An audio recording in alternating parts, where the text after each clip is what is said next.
Sa'idoon kun har'allee argitanii jirtu kaameeraa isaa dhufkatee qormaata guddoo ishii qoree ture. Guyyaa takkarra lamarra sadaffaa qoraanii jira jechuudha. Guyyaa kana guutuu ishii waan takka darbaa hin jirtu qormaata Sa'id jechaadha. Wallaahi deemee mucaan kun ilmi dhiiraa afaan hin dubbatin isiniin tumin malee keessatti isin taajjaba.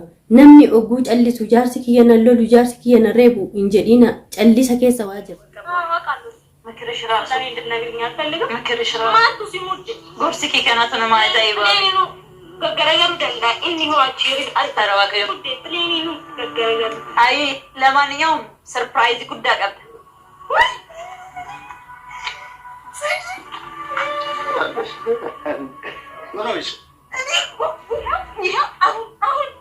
Iddoo samaaniyaa ishee birruunim aafachaa jira.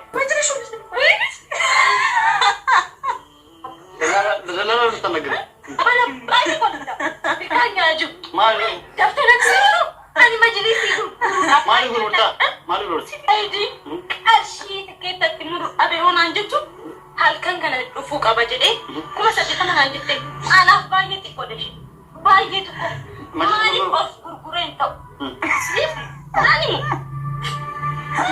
waa hundaafuu galata laantaan salaanas አመሰግናለሁ ስላሰብሽልኝ ምንድነው ማረፈት ወይ ሳይልኮ በከብት ሰላም hordoftoota kabajamtoota keenya akkuma argaa jirtanidha.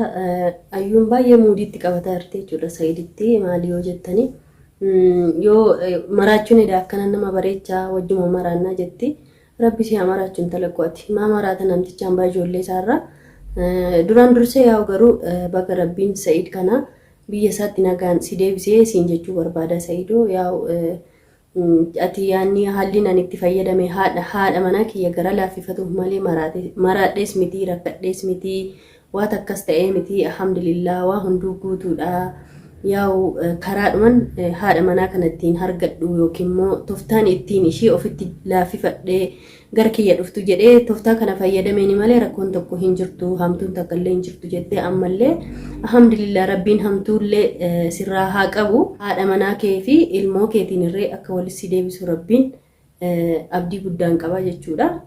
Egaa uummanni keenya qashtiin uummanni namaaf keerii yaaddan uummanni wanti dhugaa namaa fi bultii namaa kun isiniif galimmoo du'aayii godhaafillee alhamdulillah illee jedha dhugaa Sa'id kun gaafa achitti cabee sana ijoollee meeqatu miidhamtanii Sa'idin gargaaruu qabna jettanii yaadda'aa turtanii haasa'aallee turtanii argaa turre akkuma inni illee jedhetti ijoolleen hedduun maallaqa siibuuf nanaan jechaa turanii egaa nama keerii namaaf yaadu rabbiin keerii haa yaaduufi jechuu barbaada dhugaa ni nagaadhaan gara biyya isaa galee akkasitti uffatee bareedee arguu kiyyaaf hedduun gammadeefi jechuudha akka nama tokkotti akka obboleettii tokkotti illee obboleessa kiyya rabbiiti hamtus gaariidhaanis wal beekna biyya tokko keessa akka turretti jechuudha hundaafiyyuu alhamdulillah jedha isiniin jedha ittaansee immoo ayyuun kun gochaan ishiin badaan kun ittuma fufee jira jechuudha. Ammallee ijoolleen ishii jala deemtanii ayyuun Oromoo udaanaami fincaanaamin akkasii Oromoo bakka buutuu isiniin jedha tokkoffaa irratti Oromoo ka bakka bu'u kan akka ayyuu kanaa miti. Isinuun beektu hayyuu meeqa qabna nuti kan ijoollee kalee dhalattee udaan udduurraa toon xaragatiin asirra baatee afaan banaa ooltu kanaa miti. Ayyuun Oromoo tokko bakka hin buutu garuu Oromoodha intala Oromooti. Intala Oromoo ta'uu ishii immoo namni ishiin haalu akka immoo yaani hayyuu Oromooti beektuu Oromooti jedhamtu immoo yoo feetan akka ishiin aadaa fi safuu beektee afaan ishii kana sirnaan fayyadamtee jechoota ishii kana sirnaan fayyadamtu gorsaanii isiniin jechuu barbaada. As jala deemtanii warri afaan bantan ammallee afaanuma keessantu tisiisa isinii dhala malee wanti takka faayidaan takka hin jirtu jechuudha. Maaliif kana jettee yoo jettanii viidiyoo gadhiiftee turte mucaa Sumeeyyaa cinaa dhaabbate sana teessisee finceessisaa jetti. Maali dhalaan akkamitti dhiiraan taa'ee fincaa'ee jettamu situ ajajamu situ bulchamu yaa'anii jechuun taan intala Oromoo taate safuu fi duudhaa aadaa keenya dagattee jechoota akkasii hin fayyadaminii jedhaati gorsaanii. Ayyuun waan feetes taate Oromoodha ayyuun waan feetes taate maalidha amma deemtanii eessatti nama geessaa jirtan deemtanii eessatti wal oofaa jirtan wanti nuti mari'ataa jiru wanti nuti irraa haasa'aa jiru uummanni kun lamaan beerri lamaanuu haati manaa Sa'idoowwan kun kan wal lolaa jiran kan waliin bu'aa jiran waa'ee bultiiti waa'ee manaati waa'ee ijoollee isaaniiti mush waa'ee siyaasaa geessitanii ganda siyaasaa nun geessina nun galchu waan Sa'idoon jaallatuufi isiniin kun immoo ambayyuu ambasi Amba yoo taatanillee anallee isinillee dabalatee nuti ambaa Sa'id inni kabanya yoo ta'e kan inni jaalate kabajuufi. Inni jibbeeraa haati manaa kun kiyya kun baatee na jeeqxee namiite isiniin jedhee isinitti matee isinitti ni mamne haadha ijoollee isaati bineentii kana yoo taate irraa dhale ilmoo lamarraa qaba. Jiruu bareedaas fokkataas wajjin dabarsan maalumatti isin galchigee zoortanii berama siyaasatti deebiftanii yaa uummata keenya kun siyaasa miti waan bultiiti. Jaarsa namaarraa ija kaafadhaa isiniin jedhan ammallee har'allee borullee jechuudha. Dhugaa dubbatuudhaaf viidiyoon an kaleessa hojjedhe irratti ijoolleen hedduun galatoomaa dhugaa maaliifiyyuu ani namni takka naaf ilaalu dhugaa viidiyoo kiyya kana waan keerii daragee waan nagaa daragee uummanni kiyya waan gaarii narraa argatee hedduu natti tola. Tamam inna ijoolleen hedduun jechoota gaarii naa barreessitanii ani koomantii keessan akka yeroo hunda isiniin jedhu ni dubbisaa. Yaani koomantiin tokko immoo ni dhabamu miti sareen takka kan dhabamtu sareen maraatu nama tuttuquun dhiiftu kana kanaaf dantaan qabu akkuma isin naan jettan baay'een keessan jechoota namaatiif bakka hin kenniini ati hojii kee itti fufii haaluma kanaan itti fufii waan koo hedduu si jaalanna naan jettan wallaahi rabbiin akkasin na jaallattan isin haa jaalatu naaf galatooma naaf jiraadha jechuu barbaada asirratti. Egaa ogguun gara qawsii keenya kanatti immoo deebi'u Sa'idoon kun har'allee argitanii jirtu kaameeraa isaa dhofkatee qormaata guddoo ishii qoree ture. Guyyaa takkarra lamarra sadaffaa qoranii jira jechuudha. Guyyaa kana guutuu ishii waan takka darbaan jirtu qormaata Sa'id jechaadha. Wallaahi deemee mucaan kun ilmi dhiiraa afaan hin dubbatin isiniin tumin malee keessatti isin taajjaba. Namni ogguu callisu jaarsi kiyya nan lolu jaarsi kiyya nan reebu hin jedhina callisa keessa waa jirti. Taajjabii guddoo irraa qaba mucaan kun.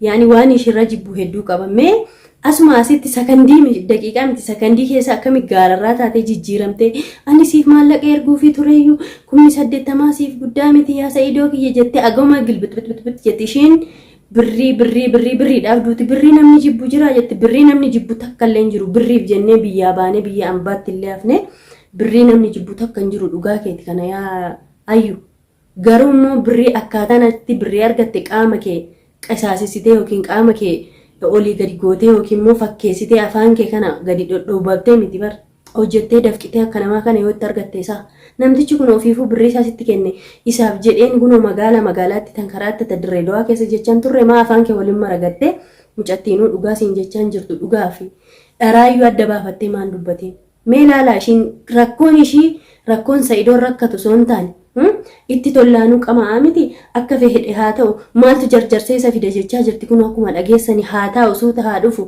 maallaqa maalee ergaaf yoo azanteeffate ergi jettee mucattii kan akkashiin godhaa jirtu akkashiin jechaa jirtu argitan warreen akkashii qoshaashan as jala deemtanii afaan bantaniif siniin jedhan amma zooroo Sa'id kun jaartiin isaa kun jinnii isaa taatu nama isaa taatu maraattu isaa taatu deebi'anii isaa wal ta'u afaan keessan lafatti bukeessitanii nambisiina ijoolleen keenya siniin jechuu barbaada. Ayyuu yoo feetan baadha magaalaa keessa olii gad deema. Ayyuun keessan immoo Oromoo bakka hin buutu bararoon kun Oromoo bakka hin buutu Oromoodhaan jedhina Oromummaan ishii kan kaadamu miti garuu akka intala Oromoo tokko safuu fi aadaa ishii beektee jiraatuu qabdi. Halaaleen karaarra deemtu bee ishii daran tasgabbooftee jiraataa jirti. Beerri abbaa fedhe kuniyoo waa takka maali afaan akkana dheerattu dubartiin afaan dheerattu. Ishiin yaanni ishii guutuun maallaqa.